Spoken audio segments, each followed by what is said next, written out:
আমরা কি একটা অপেক্ষায় ছিলাম জুলাই সনদ দিবে। হ্যাঁ, বাহ, 1 বছর অপেক্ষা করে পাইলাম একটা অশ্বডিম্ব। আহা, আমার বুকটা ফেটে গেছে ভাই। 28 দফা বারবার পড়ছি আমি, কিন্তু এই 28 দফা শুরু থেকে শেষ পর্যন্ত কোথাও আল্লাহর নাম নাই, তার হাবিবের নাম নাই, ইসলামের একটা অক্ষর নাই। মুসলমানের রক্ত স্নাতের মাধ্যমে যে বিপ্লব হয়েছে, যে দেশের স্বাধীনতার মূল চেতনা ইসলাম, সে দেশের তথাকথিত সনদে ইসলামের একটা অক্ষর নাই। খোদার কসম, এই সনদ দিয়া বাঙালি জাতি 2 পয়সার কোনো কাজ আসবে না। 28 দফা শুধু যেহেতু যেহেতু যেহেতু যেহেতু যেহেতু, তারপর শুরু হয়েছে সেহেতু সেহেতু সেহেতু। দেখছেন?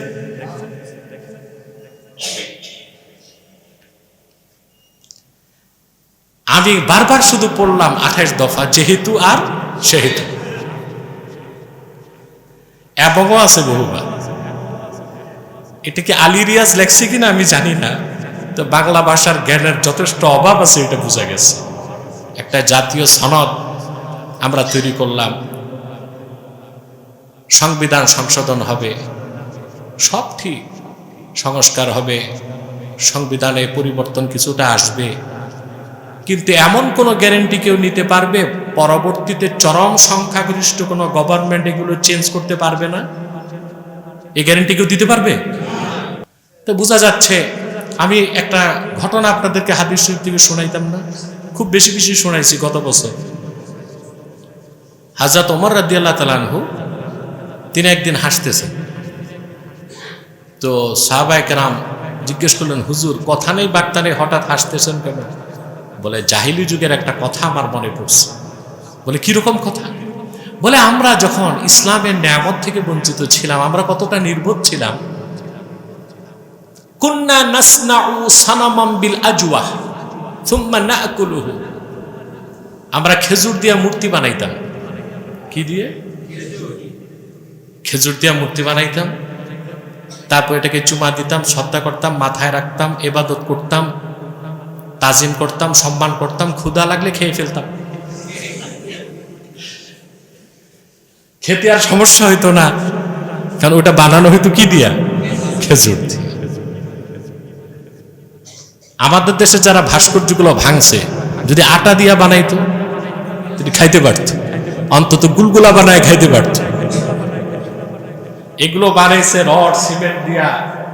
মুজিবের মূর্তিগুলো ভাঙতে কত ক্রেন লাগছে দেখছেন না? কেন, কি দিয়া বানাইছে? তো এগুলো যদি চিনি দিয়া বানাইতো, আটা দিয়া, ময়দা দিয়া, খাবার কাজ চলত, দেশের সম্পদ তো নষ্ট হইত না। কি বলেন? তো হযরত ওমর বলেন, আমরা কত নির্বোধ ছিলাম। হাতে ইলাহ বানাইতাম, সম্মান করতাম, ক্ষুধা লাগলে খেয়ে ফেলতাম। ১৫০০ বছর পরে আমাদের শিরকের প্যাটার্নটা চেঞ্জ হয়েছে। আমরাই সংবিধান বানাই, আমরাই আইন বানাই, আমরাই আবার সময় মতো খেয়ে ফেলি। কথা বলেন, তাই করি না? কিন্তু আল্লাহ সুবহানাহু ওয়া তাআলা যে আইন দিয়েছেন, লা তাবদীলা লিকালিমাতিল্লাহ, আল্লাহর কালেমার সিদ্ধান্তের কোনো রদ বদল পরিবর্তন নাই। তিনি করেছেন, আল্লাহকে কেউ পেতে চাইলে মুহাম্মদ সাল্লাল্লাহু আলাইহি ওয়াসাল্লামের অনুসরণ করতেই হবে। আমরা আল্লাহকে ভালোবাসি, আল্লাহর হাবিব মুহাম্মদ সাল্লাল্লাহু আলাইহি ওয়াসাল্লামকে না ভালোবেসে ওনার অনুসরণ করা যাবে? ওনার অনুসরণ না করলে আল্লাহর ভালোবাসা পাওয়া যাবে? সেজন্যই তো আল্লাহ তার হাবিবের ভালোবাসা অন্তরে থাকতে হবে জীবনের 24। সুবহানাল্লাহ। আল্লাহ তাআলা যখন হিজরতের হুকুম করলেন, মক্কা মুকাররমায় যারা মুমিন ঈমানদার তারা হিজরতের প্রস্তুতি নিলেন। তো দেখা গেল একই ঘরে পিতা কাফের, ছেলে মুমিন, ছেলে মুমিন, পিতা কাফের।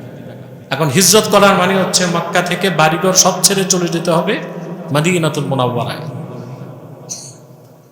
এখন ঘরে দ্বন্দ্ব শুরু হয়ে গেল, বাবা বললেন, যদি তুমি হিজরত করো সহায় সম্পদ কিচ্ছু দিব না।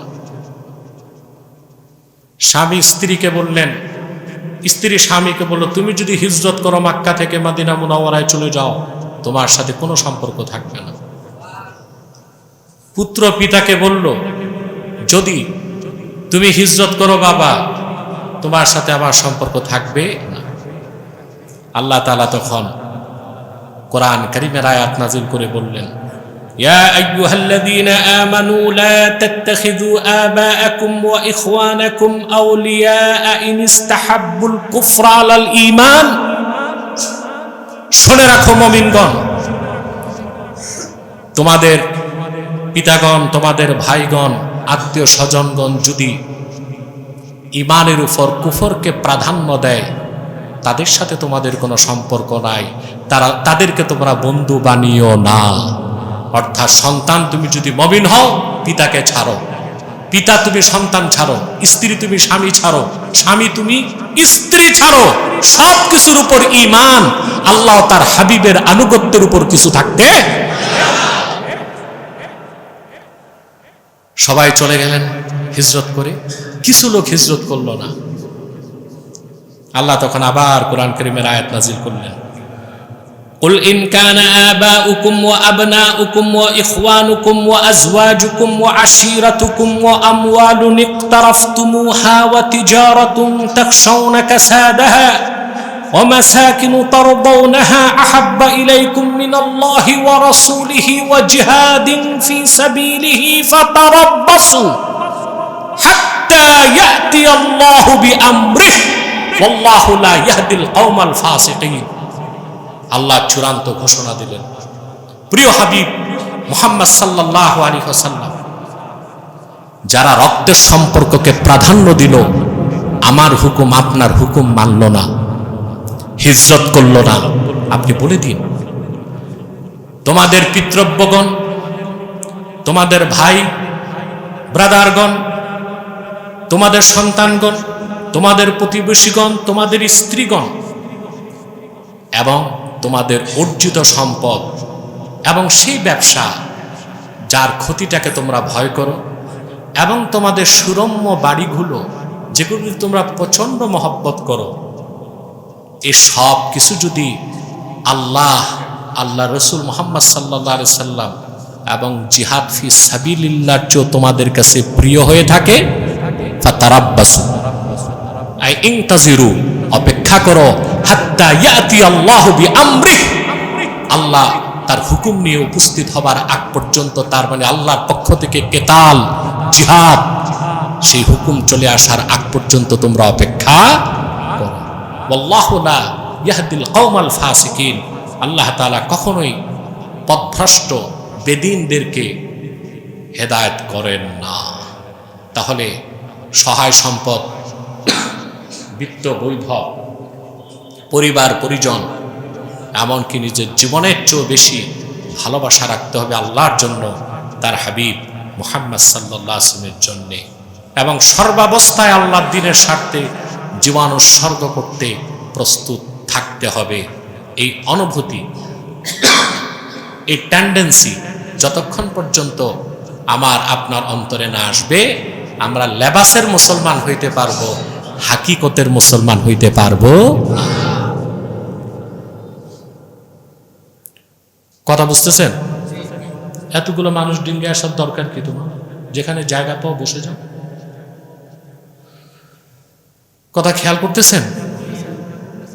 প্রিয় ভাইগণ, এই আয়াতের ব্যাখ্যা ইমাম কুরতুবী রাহমাতুল্লাহ লেখেন, ওয়াফিল আয়াতি দালিলুন আলা উজুবি হুব্বিল্লাহি ওয়া রাসূলিহি সাল্লাল্লাহু আলাইহি ওয়াসাল্লাম ওয়ালা খিলাফা ফি যালিকা বাইনাল উম্মাহ। এই আয়াত থেকে স্পষ্ট প্রমাণিত হয়, আল্লাহ ও তার হাবিব মুহাম্মদ সাল্লাল্লাহু আলাইহি ওয়াসাল্লামের ভালোবাসা অন্তরে জায়গা দেওয়া, লালন করা মিন ওয়াজিবাতিল ইসলাম, এটা ছাড়া মুসলমান হবার কোনো সুযোগ নাই। আর এই ক্ষেত্রে উম্মতে মুহাম্মাদির মধ্যে কোনো ইখতিলাফও রাসূলুল্লাহ সাল্লাল্লাহু আলাইহি ওয়াসাল্লামের ভালোবাসা জীবনের চেয়ে বেশি হতে হবে না?